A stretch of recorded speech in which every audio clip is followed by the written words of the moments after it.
Welcome to the Liberated Life. Get ready to free your mind, body, and spirit in business and pleasure. Now here's your host, Robin Quinn Keene.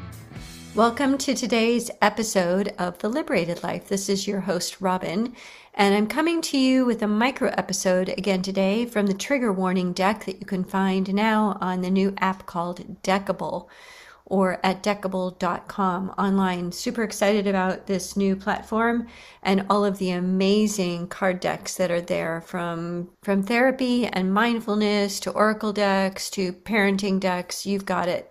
Really cool thing happening there. So today, with no further ado, I'm going to jump right in. We're going to keep this short and sweet.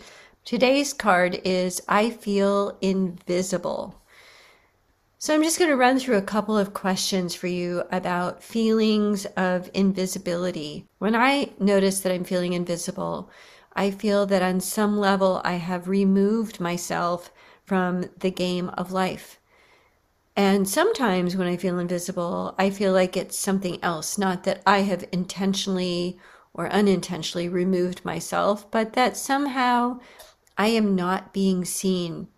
Now, I remember hearing when I was younger that women after a certain age, I'm guessing 60, maybe even 50 something, begin to feel invisible because we, at least in the United States, don't place as much value on women and men perhaps, but women in particular who are aging. I think men tend to look more handsome and become more intriguing, some men, as they age, but in general, women are not perceived the same way. And so we tend not to get the attention in our 50s and 60s that we got in our 30s and 40s. So there is something to that, feeling invisible, feeling like people just aren't taking notice the way that they used to. But there's also a feeling of invisibility where we can simply feel that people aren't noticing us and nothing to do with our age or the way we look, but just simply someone who just doesn't attract attention. Now, when we're thinking about feeling invisible does evoke some emotions. And so the questions I have for you, when you feel invisible, what's below that? Is it feeling unimportant?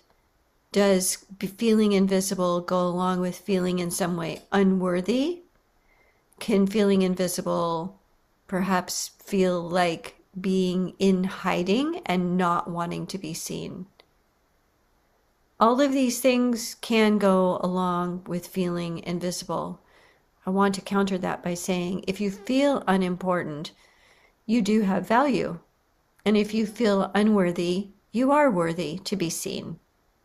My next question is, if you're feeling invisible, sometimes we ask the wrong people to help us. And so are you asking the right people to see you, to acknowledge you, to include you, to appreciate you? And have you surrounded yourself with fans or haters? In an era of social media and so much of our self-worth sometimes and feeling of being seen comes from responses on social media. If you post on Facebook, you're noticing, we can't help it, when people like our stuff or our picture or whatever we posted, or when some people that we would hope would like our stuff or comment seem to be absent. It's similar on Instagram. I did notice the other day when I was setting something up on Instagram, I had an opportunity to turn off likes so that I would not be influenced or have a response to not enough likes or just the right number or wishing I had more.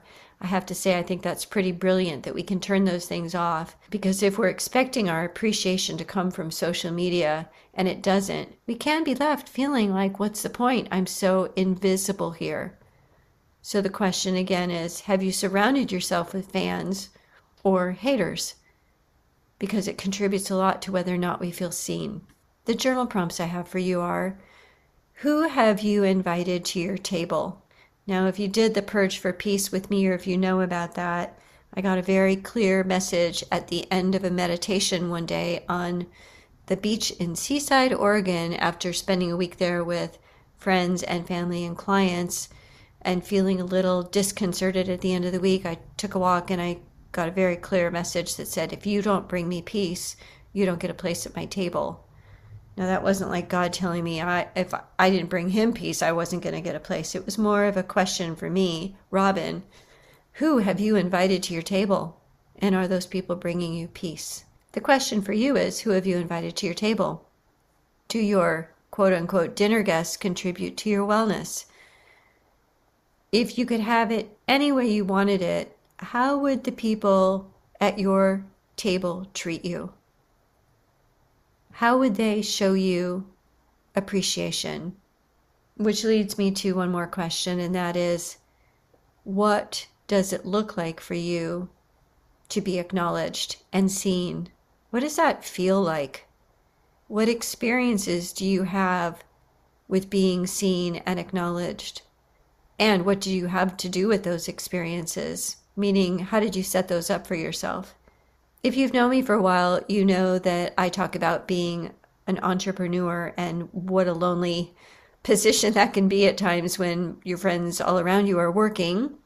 I'm sure it's true when you're working as well, but as an entrepreneur, sometimes I feel like I am here by myself, doing things that nobody ever knows that I'm doing, feeling very unseen.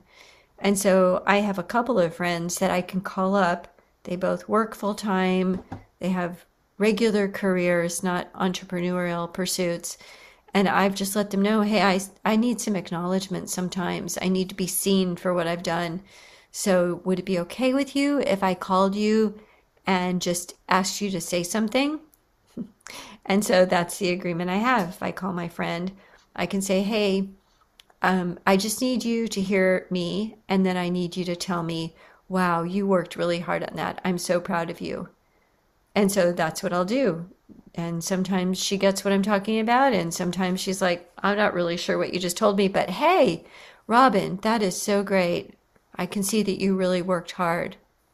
Congratulations on your progress, or whatever I've asked her to say to me.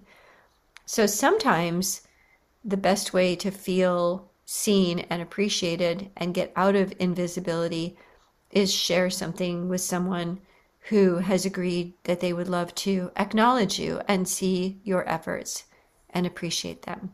All right, so today's I feel card was, I feel invisible, and we need to really look at what that means to us. Is it unimportance, unworthiness? Could it even be something to do with feeling like a victim? And remembering that we actually do have value, and to look around us and see who is there in our lives that is a fan of ours, who can express appreciation and see us when we are feeling more vulnerable and invisible. All right, that's it for today. Remember, if you are enjoying this series of micro episodes on the triggers deck that I've created, you are welcome to go find it on Deckable.com. There's an app, Deckable. It's DECKIBLE. I'll put that in the show notes. You're also very much invited to come over into my new community that I'm hosting with Suzette Farah and Jen Snoxel called OurTableOfJoy.com. It's over on the Mighty Networks app, where you can come in for 2 weeks and enjoy some time with us and get to know us. We can get to know you. And really the goal of that group is to provide a really safe container of people who are all interested in growing together and up-leveling and connecting more deeply into our highest selves. All right, thanks for listening in today, and I'll see you again soon. And by the way, next week I will have a guest with me, so we'll have a longer episode next week talking about some similar things. Have a great day.